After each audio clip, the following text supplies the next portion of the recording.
Issues. Don't start recording yet.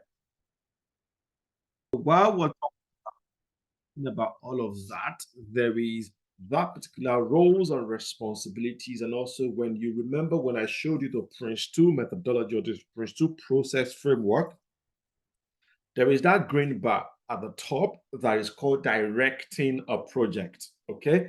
Because we said the first process is start up a project, initiate a project, then you now have what we call the directing a project at the top. So while you're directing a project, that is what we refer to as a project governance in there. As a project governance, how do you govern your project? What are the setups for governing project? We need to talk about those setups for governing projects. One of the things we normally do there is to look at, okay, who is doing what? What is a reporting line?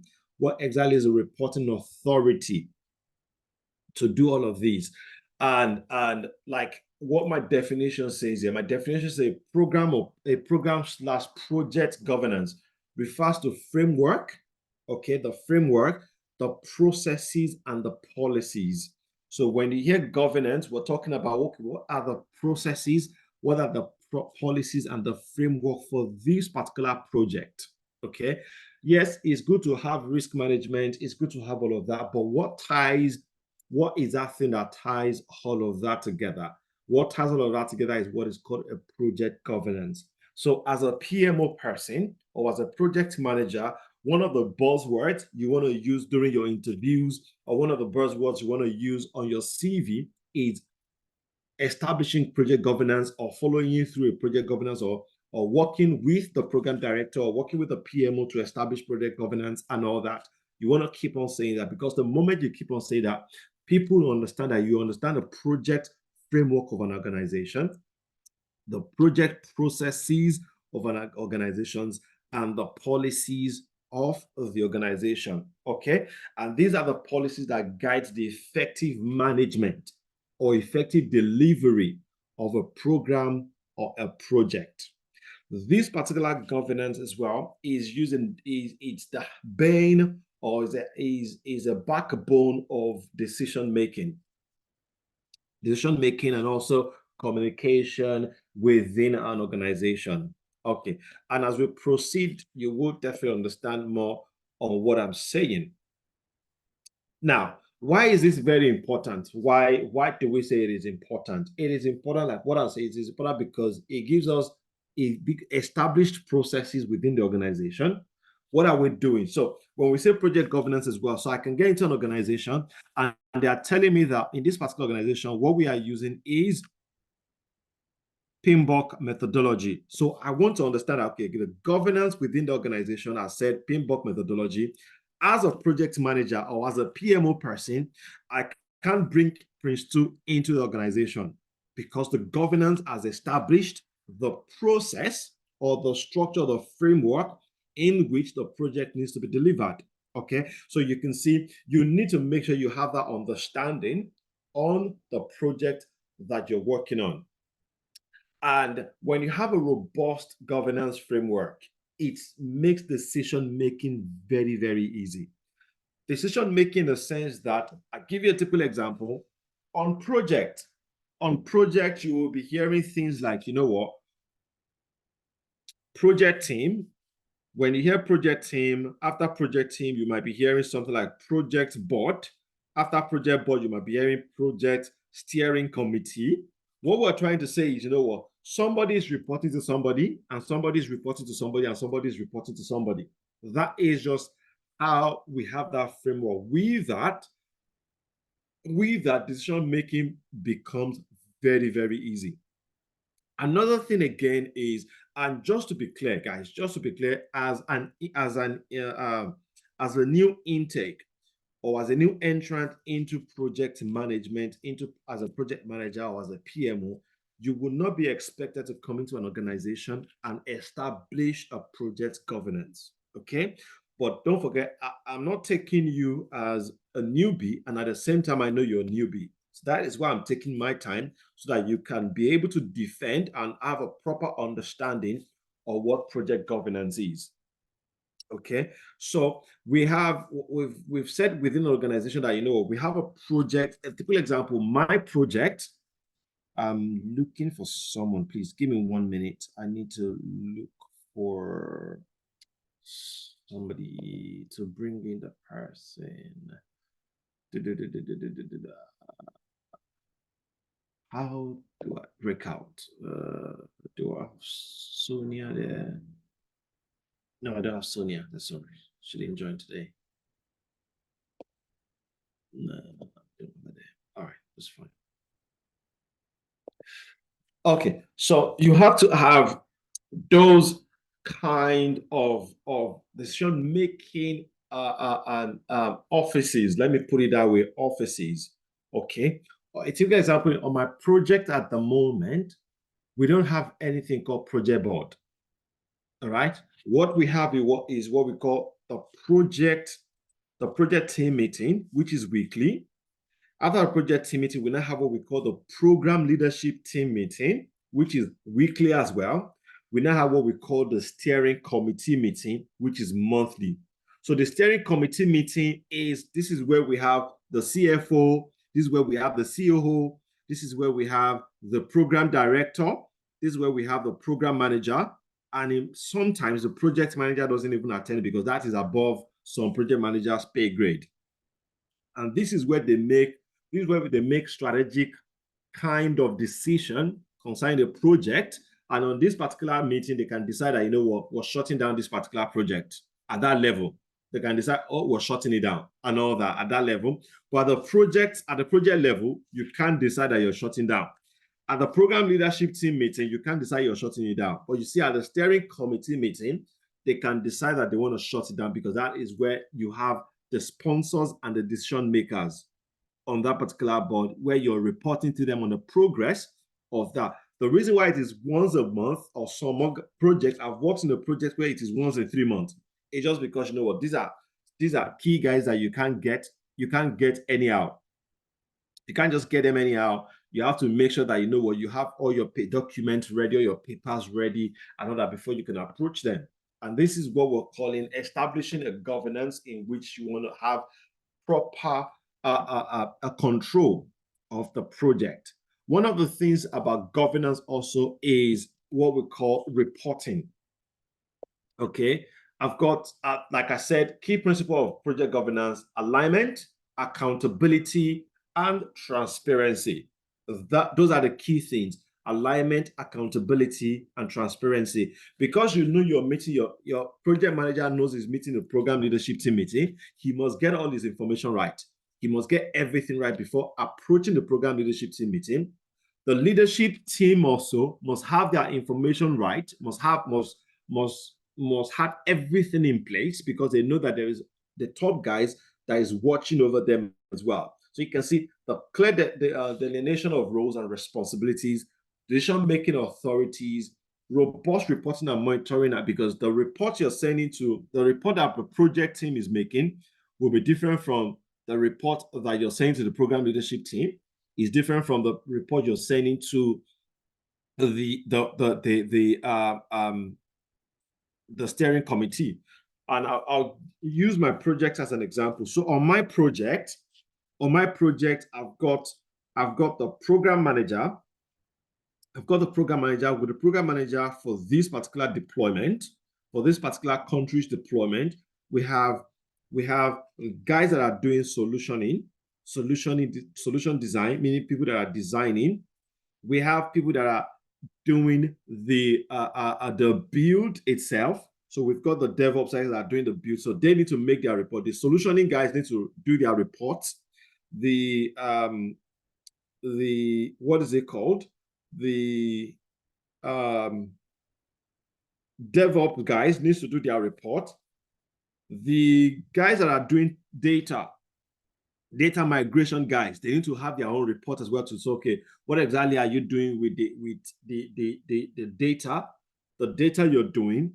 We have the testing guys. The testing guys need to do their report as well, while the full desk rehearsal or the cutover guys need to do their report. So you can see at the project level, I've got 6 people doing their report. And what would their reports look like? Let me see if I can get a sample of a report here. PLT DEC 2024. I don't have a PLT DEC here. 2501 2023. Okay. Let's see if I have a program leadership deck here on my laptop. So I can show you a sample report. Even though we're not doing reporting today, I can show you a sample report. Appendix. No, I don't. No, I don't. Okay. I'm sure before the end of the class, I will show you a sample. Okay. I'll show you a sample later. So we can see different reporting. And what does that reporting document contain? And I think that's one of the things I'll be asking some of you that are doing the SharePoint project to say, okay, what exactly is, what are the key activities in the last 1 week? What are the key activities in the next 1 week? What are the key milestones? What are the key risks that needs escalation? Simple report. For your cost, are you green, are you red, or are you amber?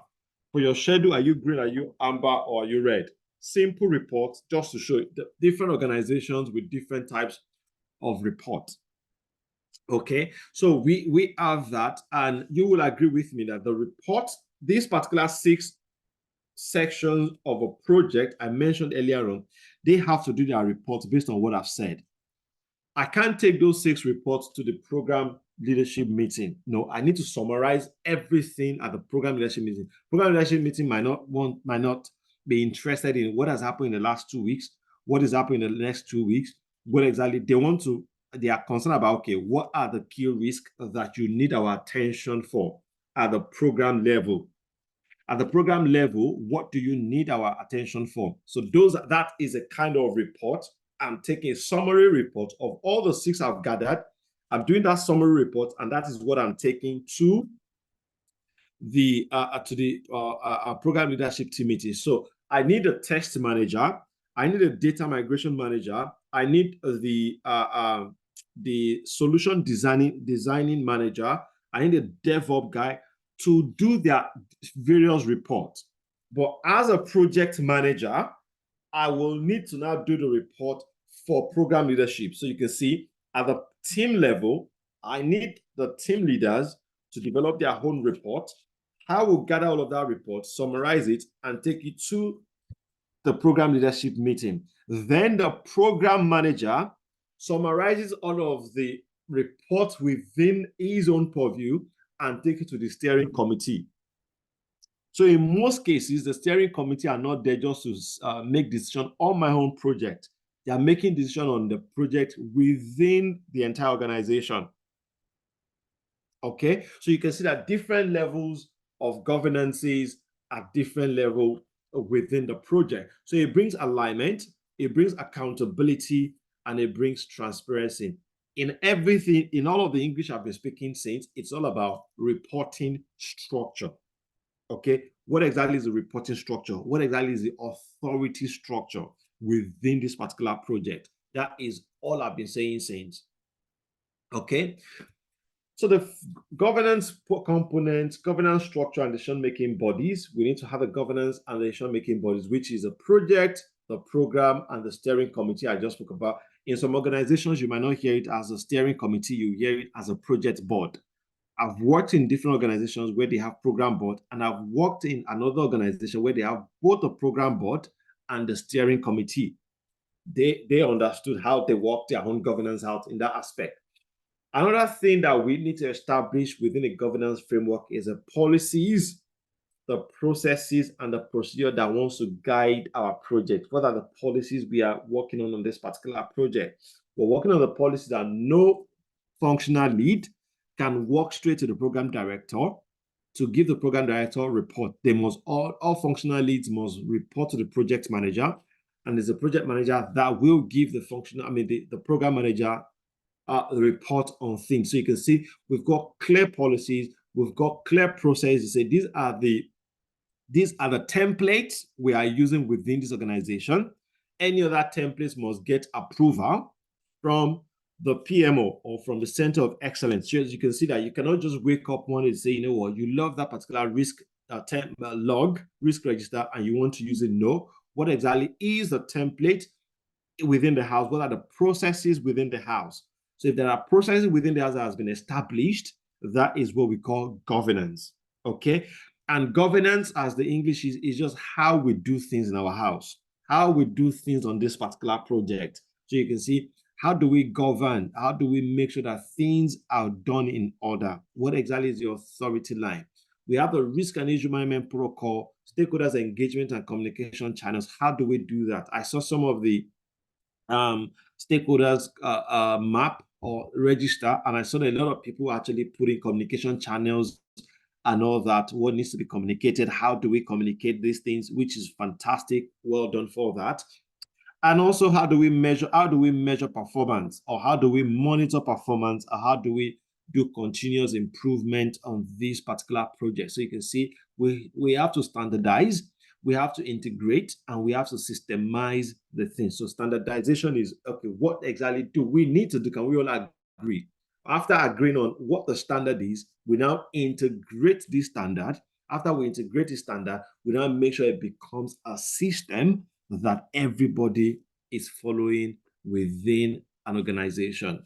Okay, any questions so far?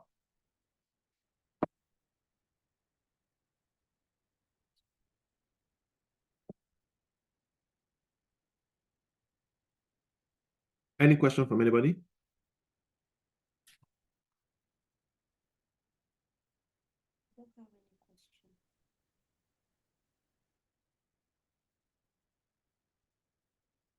Okay, so roles and responsibilities. Like I said, we've got the executive sponsor there.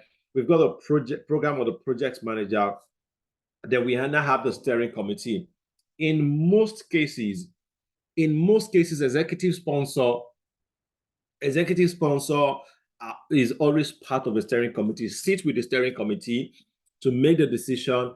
And like I said, the steering committee is a cross-functional group of key stakeholders who provide high-level guidance, make critical decisions, and ensure that the program or project remains on track. So you can see that we've got that. That is established roles and responsibility within the organization.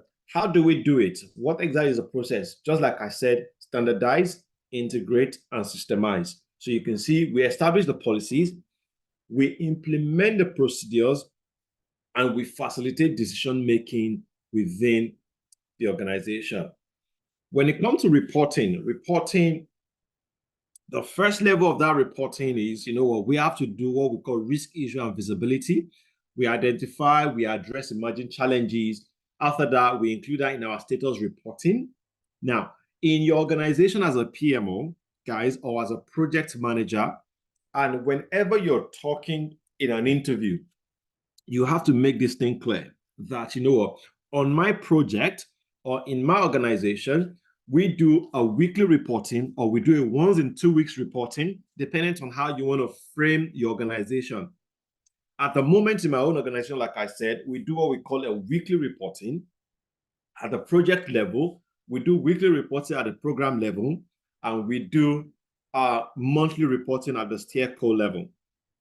I've worked in an organization in the past where we do once in 2 weeks project reporting, once a month program reporting, and once in 3 months steering committee reporting. That worked for us within the organization. So you have to explain better what is working for you within your own organization, communicate progress to stakeholders, and also performance tracking. We monitor key metrics and milestones within that particular organization. Then also governance, risk and issue management also is very, very critical to governance, even though we will still talk about this later, but I just need to mention it while I'm talking about governance at this point. We need to identify the risk that we are having. We need to analyze that risk, we need to understand, okay, how do we mitigate? What exactly is a mitigation plan? It's part of a governance for risk and issue mitigation plan. How do we identify? What are the things we need to analyze? What exactly does 1 mean? What is 2? What is 3? What is 4? What is 5? Or are we using 1 to 10 rating? Or are we using 1 to 5 rating? Or are we using 1 to 3 rating? Okay, you have to make sure that all of that are clear procedures and processes within your organization and all that. Because if that is not clear, that means a project manager, just like what happened, was it last week when we're doing our stakeholders analysis? When I initially explained to you, I said 1 to 5. When we did our own quick or class work, we used 1 to 5. But when I opened the spreadsheet, it was 1 to 4 on my own spreadsheet. So you can see, imagine if we have project A, project B, C, D on a project, and everybody is using whatever they believe that is right, whatever procedure, whatever strategy they believe is right. And at the end of the day, we won't have a systemized or a synchronized system. So that is why we need to make sure that all of these are established within the governance level. And in most cases, it is a PMO in organizations that establish this and circulate this thing to everybody. Okay? Then when it comes to governance as well, as a PMO, your job is to make sure you evaluate the progress. How are we doing? How are we doing? So a project manager, in most cases, in the absence of a PMO, a project manager will do this as well. So as a project manager, you're expected to evaluate, in the absence of a PMO, evaluate the progress. How are we doing? Because when we say evaluate progress, a project manager is not expected to score himself. So the PMO comes to do that, evaluate the progress, gather feedbacks, and implement enhancements to that particular process of governance, policies, and procedures. So you must make sure that you evaluate progress. How are we doing? As the project, if you're the project manager, give the PMO your feedback to say, you know what, a typical example is on the project I am at the moment, we've got resources across the whole world. Okay. And with the resources we've got across the whole world, we notice that some resources are split. We're splitting those resources across different projects. And because of that, work cannot getting done. So they consulted me to say, you know, Ayo, is it possible we get something through MS Project where we've got key activities that everyone is doing? Then we can put in all of the resources attached to those key activities. Then with a look of the MS Project, we can see which resources we've allocated, who is not doing well, that we can move to another place to do it and all of that.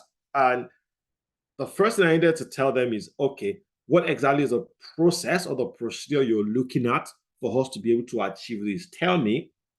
And they say, you know what? Yes, because a lot of people are having their own BAU activities. We must assign only 80% to projects while they do 20% of their business as usual activities and all that. So you can see processes are getting defined. Procedures are getting defined. Policies are getting defined before we can do that. So while we're doing that, while I was trying to do that, working with different project managers, working with different stream leads and all that to do that, one project manager approached me and said, you know, I'm not sure we will be able to achieve anything on this because on my own project, I need everybody as 100%. So if they're saying 80, that means I'll be needing 2 people on this particular project, and I'm not sure that the program will be able to give me those 2 project managers. So I had to tell this guy to say, you know, that's fine. I've noted your concerns. And also he said, you know what, it doesn't want to go down to activities level to be saying, oh, 20% of women needs to be attached to that, or is 40% of Todimo that needs to be attached to that, is 30% of Rachel that needs to be attached. I said it doesn't want to go down that route. Just attach Todimo, women, Rachel, Onome, and all of that. Just attach them 100% on that particular project. And I said, that's fine. So you could see the feedback. He gave me his own and he gave me his own concerns as well. So I had to incorporate all of that, gather feedback, and put all of that together. My next meeting tomorrow, This is what I'm presenting to everybody to say, you know what, I've gone around the whole organization. I've met with the project managers. I've met with the stream leads and all of that. These and these and these and these are their concerns. But while I've gathered their concerns, this is what I've been able to gather so far on this particular project. This is what you can see. This is what you can see as the resource usage on this particular project and all that. So you can see, I'm not just going to say, you know, all the project managers said no, they want, most of the project managers said they don't want to do it. And so therefore, you know what, I just bin the whole idea. No, I need to convince both parties, say, you know what, we can achieve it if we do it this way. And we can also, and this is what we've done so far based on the feedback that has been got. So you can see it's a governance, it is a governance problem, and at the same time, it's a continuous improvement that I'm trying to work on by working with each of the project managers who are not happy with things. Okay, so while you're establishing this governance, there's something we call the terms of reference. The terms of reference. So as a project manager, as a PMO, you'll be expected to establish these governance levels. And while you're expected to establish these governance levels, you will be expected as well. You will be expected as well to develop what we call terms of reference. What is the terms of reference? Terms of reference, like you can see up here, it's showing who will be attending, who is a chair of this particular project, who is a chair, who will be the chair, who are the members of this particular what exactly are we trying to do on this particular project? So you can see the decisions. We need to approve or reject changes. We need to approve or reject new project proposals on this particular project that I've established my own steering committee. What's the purpose? The purpose is to provide overall strategic direction for the IT portfolio, review new project requests for approval. Okay, so request for approval is what we are coming at that level to do. So we're bringing our different projects at that level to request approval or for the overall strategic direction of the project. Like you can see, it's a monthly meeting, and it's a 1.5 hours duration meeting. Another one is, like I said, you could see we've got steering committee meeting, and we have board. We have a project portfolio review board. So for the portfolio review board here, you can see they say, you know, we need the chair, who are the committee members, the project manager, the business partners as requested or as required to present proposals, what exactly the decision. So this is very, very needed or necessary on your project to understand for each of the meetings, for each of the levels you have, what exactly is the purpose of this particular meeting? What exactly is the who are the attendees of this particular meeting? One of the things that I didn't have on this particular one is the one that I've done in the past as well. I've got what exactly is the input? What are we bringing into this particular meeting, and what will be the output in this particular meeting? What are we bringing in? Is it a slide deck from everybody? Then what exactly are we taking out? Decisions, more risk and issues and all that on that particular meeting. I've got because this is an IT project, I've got what I call the architectural review board. You can see who is the attendee, invitees, what exactly decision making, what's the purpose, agree architectural approach. It's a weekly meeting for 30 minutes. You can see my stage gate review meeting as well. It's fortnightly, once in 2 weeks, 1 hour meeting. What's the decision? Should we go or should we not go on the project? You can see the attendees, portfolio director, change manager, PMO, business partners, technical advisory board. These are just examples. On your own project, you might not have all of these. Like the project I am at the moment, all I have on the project I am at the moment is I have the project team meeting, which we always call the Weston. I have the program leadership team meeting, and I have the steering committee. And I have CAB. I have a change authority board. Then I have a change advisory board on this particular project, where all they do is just review changes to project and approve changes. So you can see steering committee approve changes, But this is the first governance level that will look at the change. They have a kind of authority. Remember when we're dealing with principles of Prince 2, we say managed by exception. So on this particular project, this particular tab will be given a particular authority to say, yes, a change that is within this, that is within that, you can approve. But a change that is at that level, you need to bring it to steering committee meeting for final approval. So you can see that at this level, yes, they've got that change manager. You can see change manager, the change management team. We need the change raiser to come and explain why they are raising that change, what's the need for that change. And you can see all of these. You can see all of these together to have that for us. So that's why we have change advisory board on that. Okay.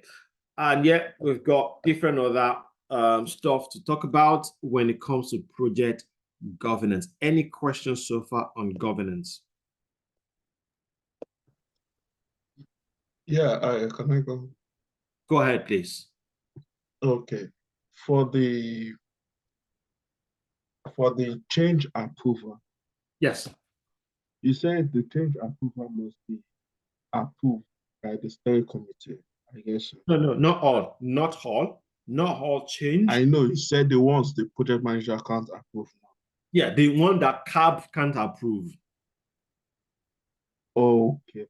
But okay, CAB is a first layer of where they look at change. Okay, they look at change and they approve change at that level, but there are some change that are above their pay grade. They will say, no, steering committee needs to look at this and approve. Oh, so if in the project mandate, yes, or the project brief, okay, let me use money as an instance. This particular amount of money, the project manager can approve it if it goes beyond. If it goes beyond like £50,000, you go to the change to the CAB board to approve it. Then if it go way beyond, the CAB board take it to the. So what the project manager does is just to take to the CAB board. The CAB board the project manager in most projects, the project manager cannot approve changes. In most projects, they can only approve a very minimal change, very, very minimal. Okay. So they take it to CAB. PMO in most cases will take it to CAB. Okay, with calling the project manager to come and defend that particular change in CAB. Okay, if CAB feels, you know what, it's huge. A typical example is the project we say we're working on. We're working on MS Dynamics 365 and all that. Imagine if we're not saying that, you know what, for this MS Dynamics, the procure to perform part of the MS Dynamics, we need to remove, we can't deliver that now. We can only deliver the order to cash. We can only deliver the report to record. We can't deliver the procure to pay, part of the P2P part. And we're saying, and the project manager said, oh, we can't, then that's fine. Let's ignore it. Let's continue with the ones we can do. The project manager cannot do that. Okay. It now takes it to CAB. CAB also cannot do that because it's a finance project and the CFO knows why he's sponsoring such a huge project for a procure to pay to be there. So that needs to go to steering committee and you need to explain why you can't do procure to pay at this point. CAB cannot even approve that. On my own project, if CAB should approve that, I will be worried for that to be removed. Okay? Oh, okay, that's fine. All right. Any other question from anybody?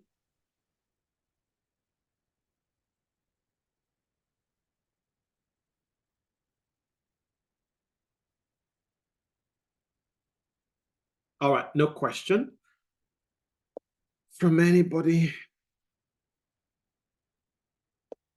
All right, let's talk about change. Let's talk about change while we're talking about CAB. My next topic is change, really. Okay. And I've got a change management and a change control. Okay. So we want to talk about what exactly is change management, what is not change management, change process, the controls and the tools. You can see that risk is always coming up. Risk will always come up. Okay. All right. So now Change management is that systematic approach to dealing with change, both the perspective of an organization or of the individual. And don't forget that I once explained this to you. Someone once asked a question. I say, you know what? From my own perspective, and I want to make it clear that change management is quite different from a project change control. All right. And I will explain myself because, like I said, the perspective of an organization and of the individual. The MS Dynamics project we're working on, or the SharePoint project you're working on, that is a change management for the organization. Okay, it's a change management for the organization, but not a change management for the project manager. The project manager is there to implement a tool that is bringing a change to the organization. So while you're bringing a change to the organization, you need to be able to manage that change very well because you're disrupting things. Change is about disruption in the sense that you're bringing MS Dynamics into the organization to replace whatever is being used within the organization before, whether it is paperwork, whether there's another tool that is being used within the organization. Sorry, what screen are you seeing? You're not seeing my slide, right? I can see your slide, are you? Oh, you can see the slide. Definition of Yeah, change I can see the management. definition of change management. Oh, okay. Oh, interesting. My screen is showing me that I'm sharing something else. All right, that's fine. So you can see within the organization, we're making a change. So you want to make sure that you manage that change within an organization very, very well. So you're managing the individual, you're managing the organization as well to make sure that this disruption doesn't crash the business. Don't forget, we are moving from paperwork to automation. If you're moving from paperwork to automation, are we sure that everyone is well trained? Are we sure that everyone is well aware of these? Even the people that are buying that stuff from us, raising invoice, raising PO and all of that, are we sure they understand this particular change that is coming to the organization? That they won't just be able to submit paperwork anymore. They will need to go and log on and buy whatever they want to buy online via their laptop and all of that and input their order on the stuff. Are they aware of all of this change? This is the change we're talking about. You know what? A systematic approach of dealing with change from both the perspective of organization or individual. That is what we call the change management. Okay. Here, the change management is a process, tools, and techniques for managing change, a method of reducing or managing resistance to change when implementing a process and technology. That is what I just explained. You're implementing a process, you're implementing a technology. You have to make sure that there are no resistance to this. Everyone is on board. How we drive the adoption and usage, we need to realize business result and also your source of competitive advantage. Okay, you have to make sure that you know what, if we implement this, hope we're not going to crash, and people will not make use of that particular moment to enhance their own business and all that. Okay, a typical example, I'll give you a typical example of what happened in Nigeria. Oh, okay, no, I won't say. I won't mention the product. I won't mention the product because we're recording. A particular organization developed a production line. They developed a juice production line. Okay. When they developed the juice production line, the day of the inauguration of the juice production line was the day fire outbreak happened on that juice production line. All right. The moment that particular thing happened, another organization was waiting for, you know what, calamity. It was as if they were waiting for a calamity, and they launched a product that was similar to that particular organization. That organization that their line got burnt was a global organization. Everybody was waiting for their own fruit juice and all of that to come out and all that. And the moment that happened, another organization just launched a product that was similar and all of that. Until today, those guys couldn't recover. They had to go and buy out a fruit juice organization somewhere in Ibadan and all that to do that. So you can see that, you know what, your competitive advantage as well, that disruption, people are waiting for failure. The moment that crashes, you know what, people are coming, they quickly want to take advantage of that as well. Change management is not standalone process for designing a business solution. There is always integration. It can be standalone. It will always be an integration. Process improvement is not a process improvement method only. And change management is not a standalone technique for improving organizational performance or a magic formula.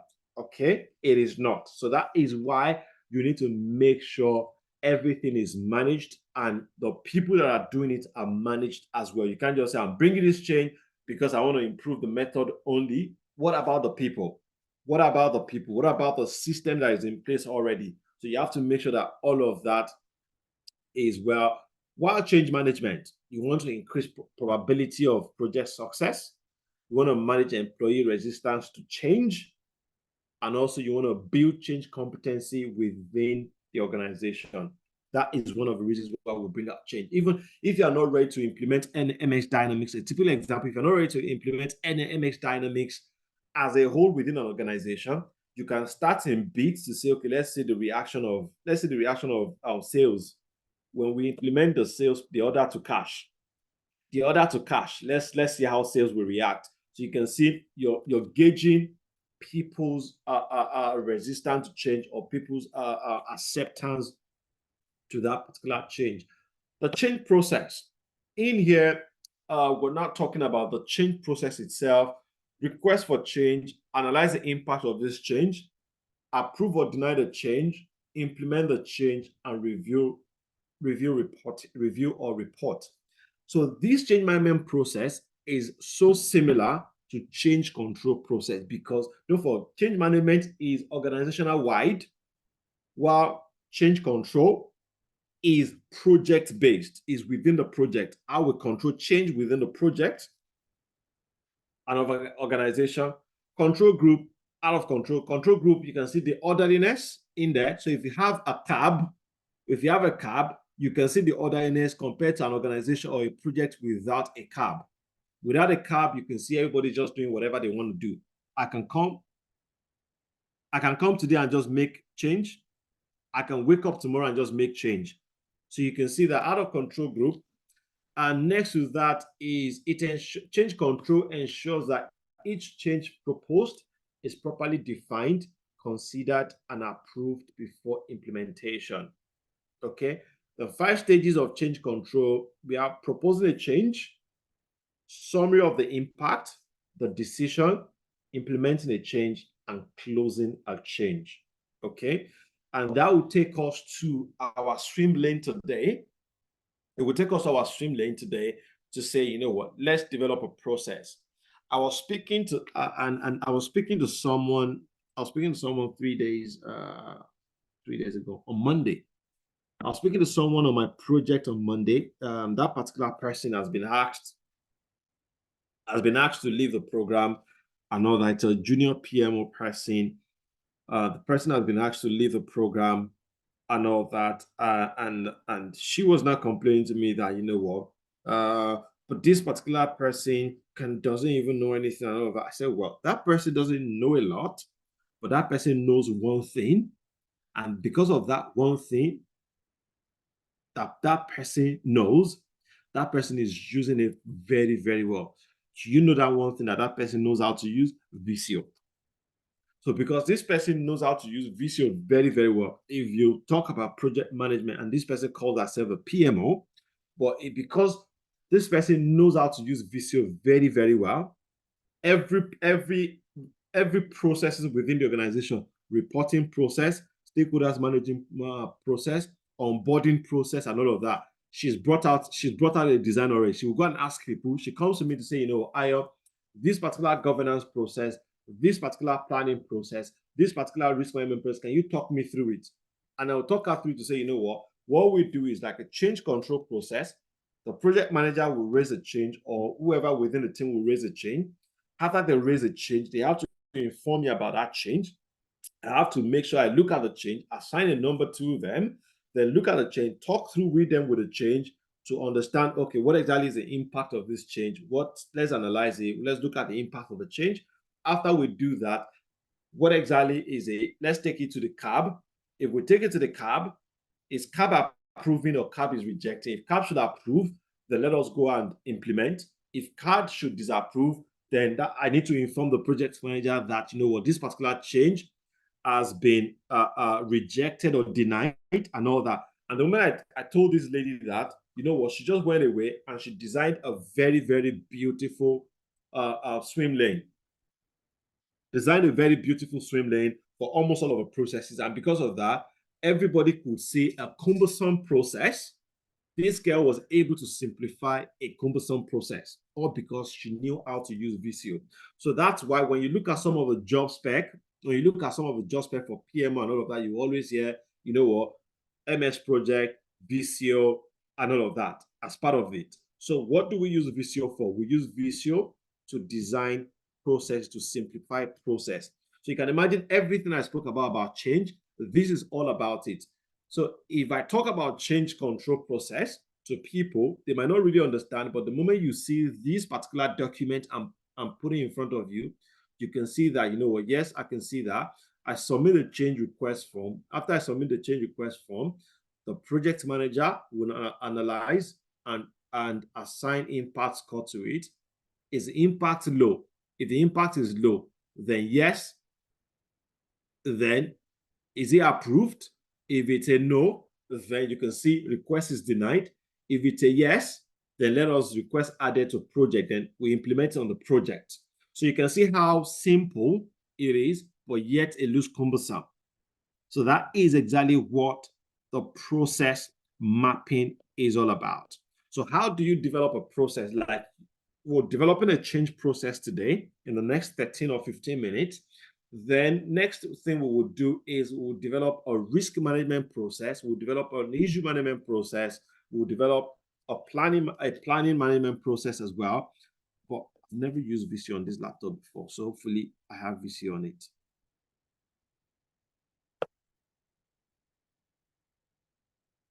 Yippee, I have Visio on it.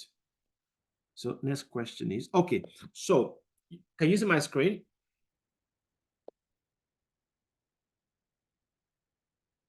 Can you all see my screen? Yes, you can see it. Okay, so you can see different examples of Visio. If what you want to do is just a basic flow chart, you can pick up a basic flow chart. If org chart is what you want as a PMO as well, you would definitely be expected to design an org chart based on the governance we're talking about. But for tonight, what we want to do is want to design a process. Okay, design a process. We can use a basic flow chart to design a process, but the world has moved away from using just a basic flow chart because we now need to look at what we call actors. So the change process I showed you, I can as well just design that in a straight format. But now we need to define what we call actors. Okay, so we take the cross-functional flow chart. We take this one, we create new. If we create new, we have something like this. Okay, if we have something like this, you can see we've got things in here already. This is a start. This shows a process. This is a decision box. It's called a decision box. Okay, is it approved? Do we need to go ahead or not? It's a yes or no. Then this is what is called a document representation. Okay, so on this particular project, like you said, let's rename it. We want to do a change control process. So the first person is that I want to talk about is, let's talk about PMO. Okay, that's a PMO. After the PMO, we talk about requester. After the requester, let's talk about project manager. Okay, after the project manager, we need one more. We need the approver, the CAB, right? Or some people call it CCB. Some people will call it CAB, while some people will call it Change Control Board, while some people will call it Design Authority Board. So you can see CAB, DAB, or CCB, different organizations with different nomenclature, okay? So let's include CAB here. So to include CAB there, all you need to do is pick up a swim lane here and just drop it. Okay, you saw what I did?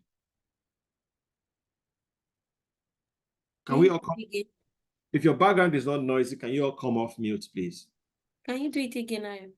Okay. So all I did is just to pick up this. Is it big enough though? Yeah. It's big enough. All right. All I did was just to pick up this swim lane. Okay. You can see the one I picked up and just drop it. The horizontal. Okay. Just drop it there and rename. Let's rename that to CAB. Make sense? Yeah. Okay. Let me switch this. Let me switch this. Requester, and then this is PMO. PMO. Let's switch it. So requester was saying, you know what, requester.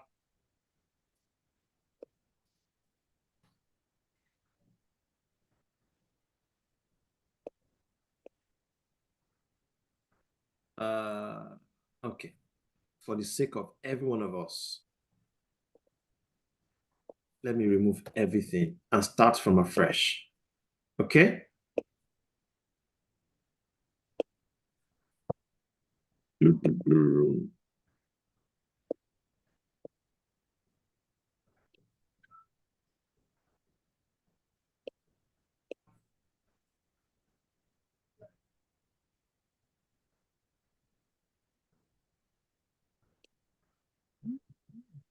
Okay. All right. So we come to more shapes. Okay. For more shapes, we come to general. Can you see more shapes? We come to general, then we come to basic shapes. Okay. Then we have all of the shapes popping up. More shapes, general, basic shapes. Okay. So the next one we want to pick up is blah blah blah. Why is it that big? Where's my start?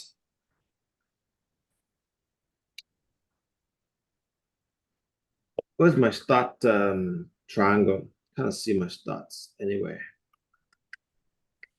That's 5. That over is not start, no? Okay. Let's use that as my start. Shouldn't be.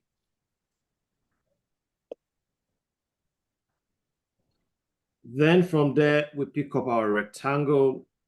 This one, we can reduce that. Okay.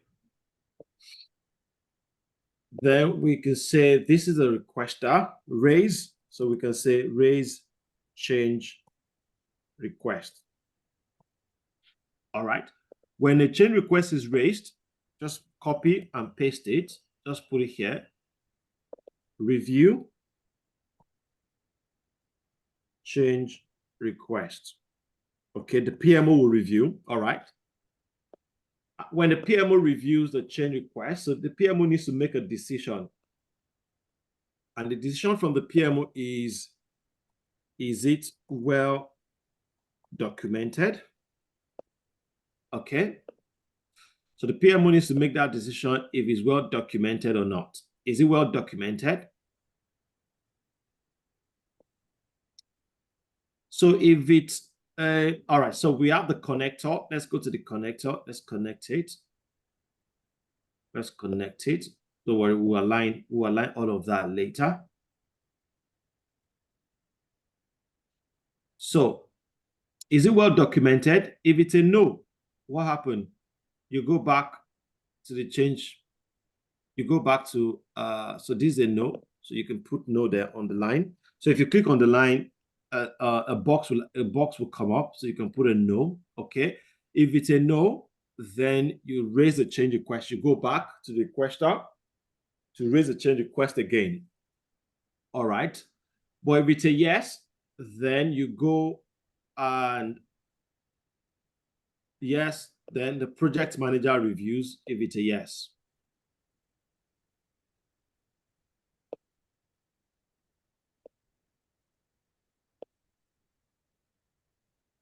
Review and analyze impact of change. Okay. So the project manager will have to do the first review first.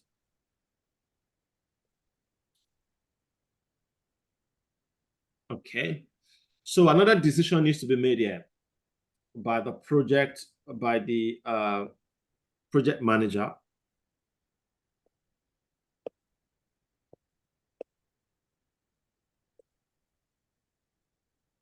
Is it low impact?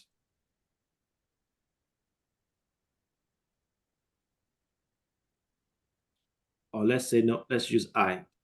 Is it high impact? Is it impact?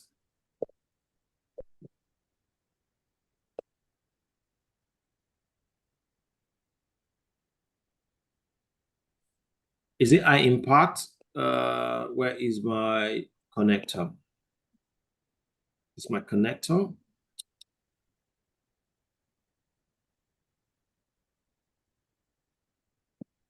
Oops, what's that? Is it high impact? If it's a no, or if it's a yes, let's go to yes, then take it to CAB. CAB review. Yes.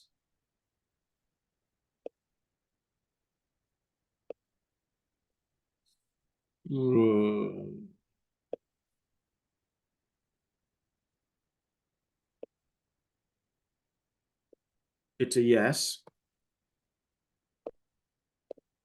Then CAB review and approve. Okay. Then another decision needs to no decision, not this decision. Another decision needs to be made by them. What's the decision?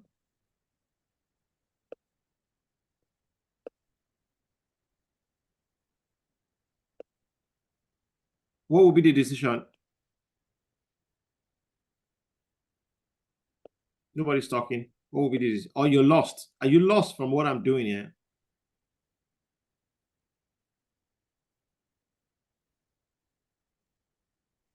No. But this is a project manager. If What's you that? say no, where will it go to? So I was expecting someone to answer me because I said yes in here. What if it's a no? Where will it go to? Is that what you're asking now? Yes. Okay. If it's a no, what do you think? It's not an high impact change. So that means the project manager can approve because it's a low impact. Okay. So if it's a low impact, and that's what the policies of the organization is saying, unless the policy of the organization says no, all change must come to CAB.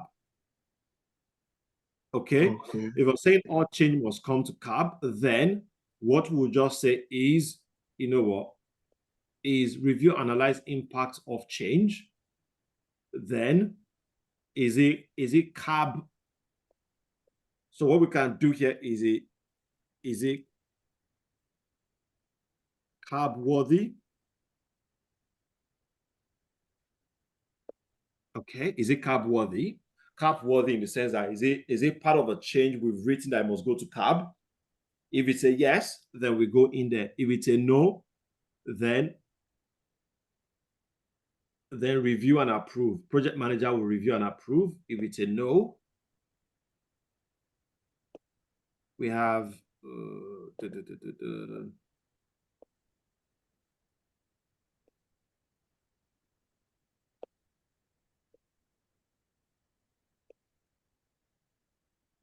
review and approve. as a project manager doing that. Review and approve. Okay. Review and approve. So here we're saying approved.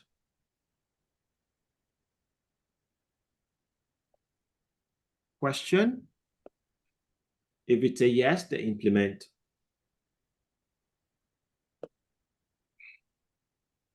Yes, implement. So it goes back to the PMO to inform. Delete. If it's a yes, then inform. It's a yes. Yes. Inform the requester of the approval. Okay. Inform the requester of the approval. If it's a no, then we need to go back. If it's a no. Yeah, if it's a no, then we need to go back to project manager to review. And it continues to loop like that. No. Now, review and approve. Then after review and approve, now I need to move this here.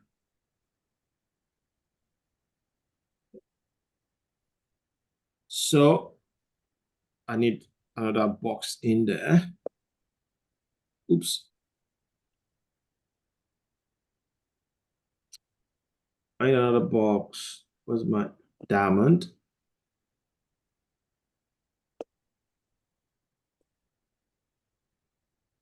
No, I'm not supposed to switch that on.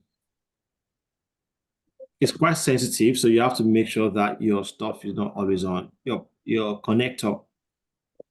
So approved.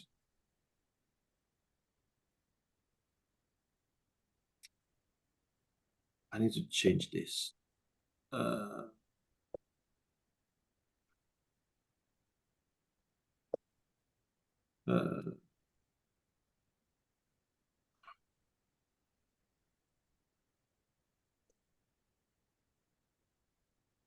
Yeah, okay, good. Approved, yes. So inform the requester. That is if it's a yes. Okay. And if it's a no, then you still have to inform the requester as well if it's a no, because it's a project manager that is working on it at this point. Okay. So if it's still a no, you have to go back to the requester. What's my stuff? Let's go back to the requester as a long journey because it's a no.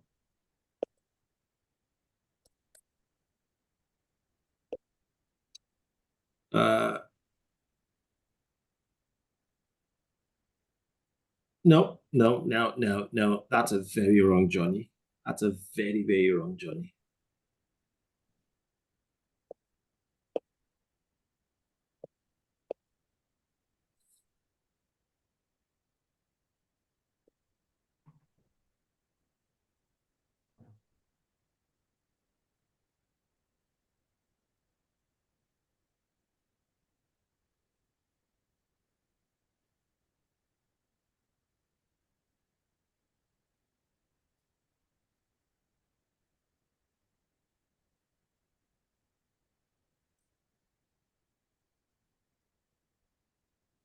Okay.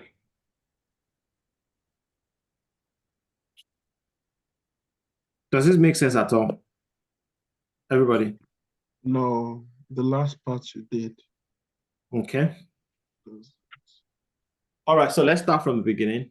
Let's look at it together. That's the beauty of change. This is me just making it up. Okay. As we go along the line, start. Okay. So we're starting a project, we're starting a change. We're saying that, you know what, from this particular change, we want to raise a change. Who do we have? Okay, yes.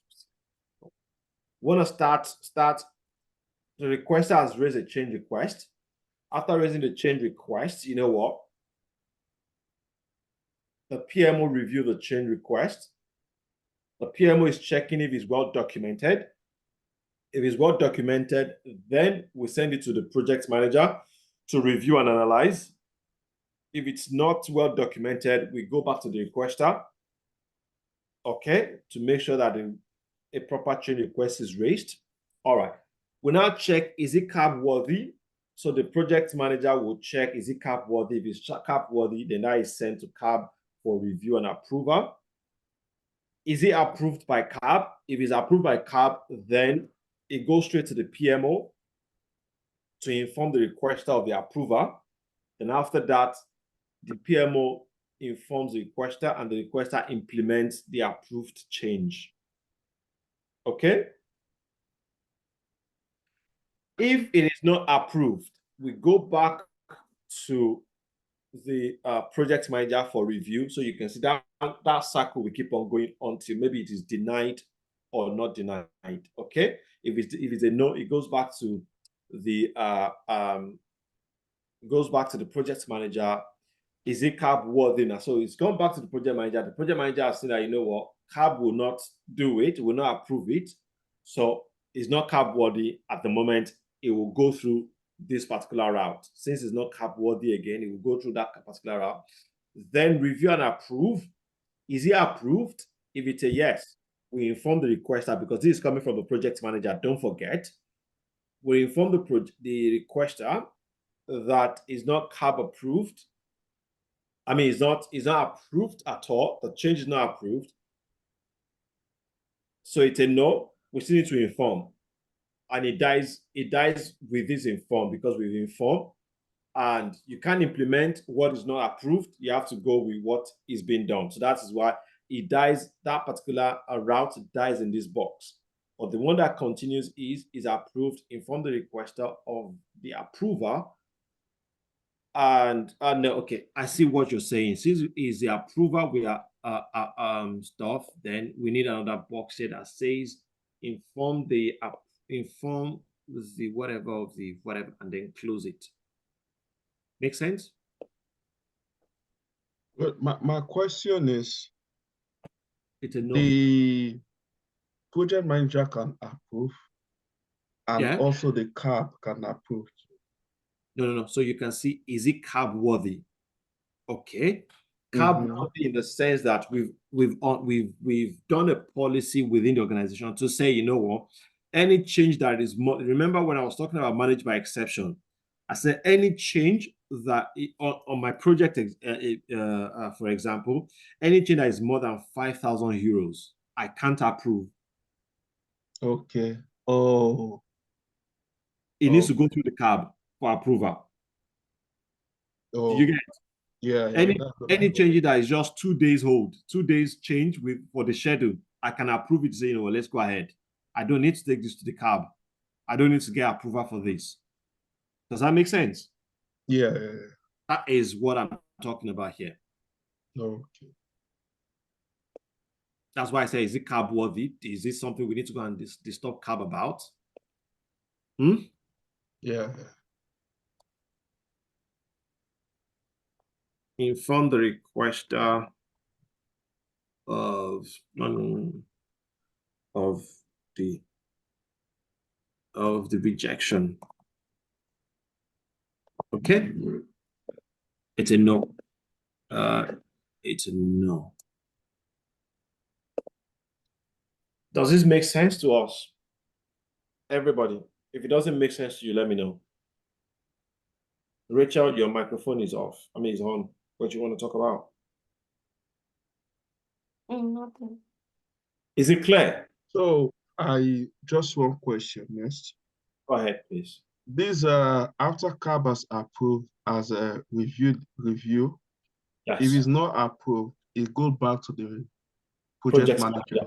Yes. It needs to go back to the project, because the project manager will actually be on the stuff on the cab, because it's the one that will be explaining that, you know, we need this and all of that. So it goes back to the project manager to review and say, you know what, can you go and make the, most especially they will always tell the project manager, can you give us proper context? Can you go back, review and analyze this impact and give us proper context to this particular change? Okay. Okay. Yeah. Yes, please. I will do a screen grab of this and send it to the Telegram, and I need this to be duplicated by every one of us. Yeah. Okay. Is that something we can do? Yes, yes. Okay. Okay, excellent. All right, that is going to the Telegram page now. I need it documented. I need it revised. Okay. Yeah. All right. Thank you very much for tonight. That is it. It's been a good night. And next week, please, if you're yet to install your MS project, let's install MS project next week as well, so that we can start working on planning and making use of MS project. Any question again tonight for the next 5 minutes, you can ask your question.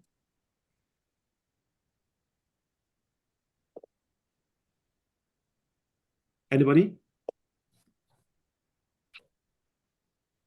All right. Sorry, our presentation for next week, will it be the same chapter for this week or another chapter? No, we continue. We continue. Oh, okay. Okay. Yeah. Thank God we have just 2 more chapters. Yeah. Hello. Good evening. Thank God, Richard. Are Are you tired of the book already? No, actually, it's actually interesting. It's just the Okay. fact that we always have to present it. Good. All right. Yeah, I think Damilare was gonna say something. Abi. Who? Yeah, I want to get a clear meaning of all these acronyms. CAB and PMO. Try checking online, but I'm not getting a clear understanding of it. Okay, CAB I just want- is a change advisory board. Okay. So like I said, there are 3 nomenclatures around there. There is CAB, there is CCB, and there is DAB, DAB. Okay, depending on the organization you are. Most organizations will always use what I call the CCB, the Change Control Board. Okay, Change Control Board, which is a CCB, CAB is a Change Advisory Board, and DAB is a Design Authority Board. Okay, PMO is Project Management Office, or Program Management Office, or Portfolio Management Office, depending on which one you're working on or working in. Okay. All right. Any other question from anybody? All right. Have a wonderful night rest and see you guys next week. By God's grace. So much, Ayo. Good night. Welcome. Thank you very everybody. much. Aya. Good night. Good night, everyone. Good night. Good night, everyone. Thank you. Good night, Thank everybody. you. Good night.